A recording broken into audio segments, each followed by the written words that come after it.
o seguinte: emir do Estado do Catar, como monarca do Catar, afirma a posição firme do Estado do Catar sobre a questão palestina e os direitos legítimos do povo irmão palestino. Bom, Pereira, essa é uma posição que a gente não espera que seja diferente. Por quê? Porque o Catar, naturalmente, sob influência da Turquia, tem muita influência da Irmandade.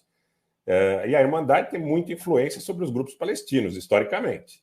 Tá? Ainda que em alguns momentos com mais ou menos diferenças, a gente poderia remontar até o momento em que você tem o assassinato do Anwar Sadat no Egito, com a assunção do Hosni Mubarak, que ocorre, teoricamente, em função do fato do Anwar Sadat ter assinado o acordo de Camp David com Menachem Begin e Jimmy Carter nos Estados Unidos, e foi uma solução de compromisso posterior ao conflito de 73. Né? No final dos anos 70, Egito e Israel, teoricamente, se reaproximaram com a mediação dos Estados Unidos, o que fez com que grupos mais radicalizados tivessem, segundo conta a história, né, pelo menos acima da superfície, assassinado o Anwar Sadat numa parada militar no Egito. O Catar vai dizer isso, publicamente o Catar vai dizer isso. Estou com os nossos irmãos palestinos. É uma manifestação que é a manifestação pública da Turquia, que eu não sei se é a ação real do governo turco que colabora com a inteligência israelense no mundo todo e que se manifesta a favor do povo palestino, mas não está ligada aos iranianos e aos sírios, e tampouco aos chineses, muito menos aos chineses, porque briga dentro da Síria pela precedência do seu interesse contra esse eixo. O que acontece em Idlib, na Síria, quando grupos terroristas ligados à Turquia, o próprio exército turco, no terreno, combatem o exército sírio, é um combate contra o eixo liderado por Teherã. E aí, naturalmente, você tem questões históricas, que tem pleitos territoriais. A Turquia tem pleitos territoriais desde o Cáucaso, sul e norte, inclusive repúblicas semi-autônomas russas, como Daguestão, a Chechênia, Ingushétia, Abkhazia e outras, né, que têm populações turquificadas, indo até as ex-repúblicas soviéticas da Ásia Central, mas também passando pelo mundo árabe, pelo norte da Síria, por Idlib, passando pelo norte do Iraque, por Kirkuk, por Mossul. Toda aquela região, inclusive, que vai desembocar no norte do Irã, a cidade de Tabriz, que o Erdogan sempre evoca como uma posição histórica ligada à Turquia. Então, é difícil a gente imaginar em sã consciência, diga a mídia o que quiser, que a Turquia está do lado da Palestina, que a Turquia está do lado dos palestinos, porque a Turquia está brigando na Síria e no Iraque contra esse eixo de poder deliberadamente.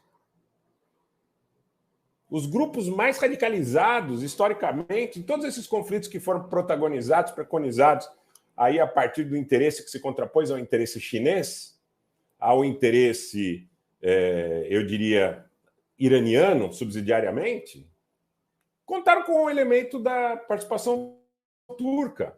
O embaixador da Síria em Moscou disse várias vezes, recentemente, inclusive, que os grupos terroristas que atuam dentro da Síria são treinados, pagos e fomentados a partir da Turquia.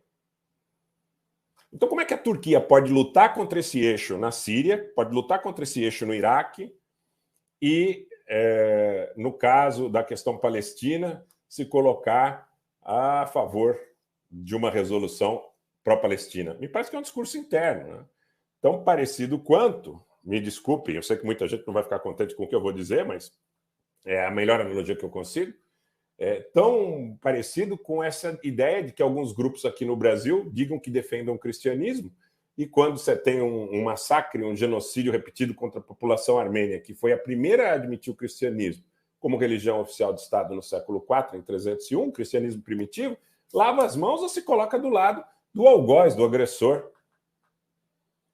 Então, a defesa do cristianismo no Brasil, muitas vezes, é a mesma maneira de propaganda para agradar a maior parte da população, 90% da população brasileira é cristã, entre católicos, neopentecostais e outros tantos credos, pentecostais e outros tantos, né, ortodoxos e tudo mais. É o que o Erdogan faz na Turquia. Porque ele fala para o público, ele fala para a massa, ele fala para os grupos sunitas, para os grupos de wahhabitas, para os grupos ligados à Irmandade, para os grupos ligados a setores da Irmandade no Egito, que sempre foram uma grande dor de cabeça para o governo egípcio, mas não foram apenas para o governo egípcio, foram dor de cabeça também para vários outros governos na África Magrebi, no Sahel. E eu já disse várias vezes aqui que esses setores estão absolutamente imbricados com as intervenções que foram feitas no Niger, Mali, Burkina Faso, etc, etc.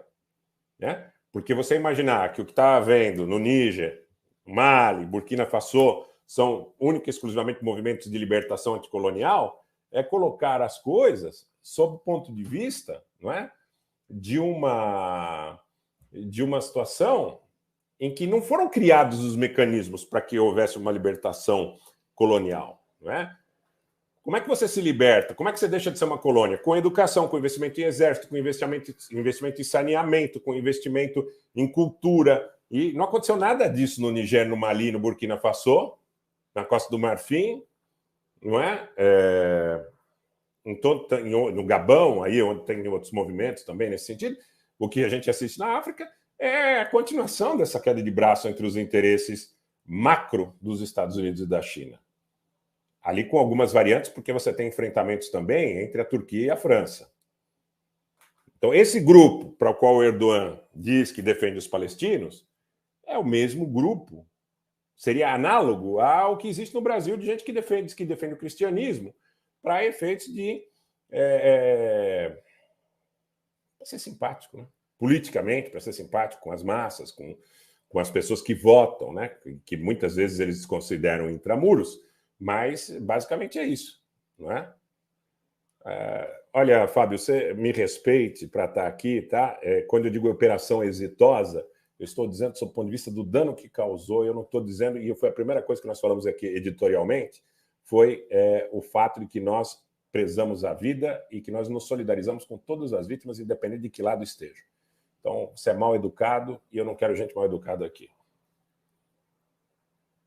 Às vezes é pelo fato de ser movido por ressentimento. A pessoa não quer nem ouvir, né? O que você tem a dizer e pinça alguma coisa para tentar te jogar uma pecha.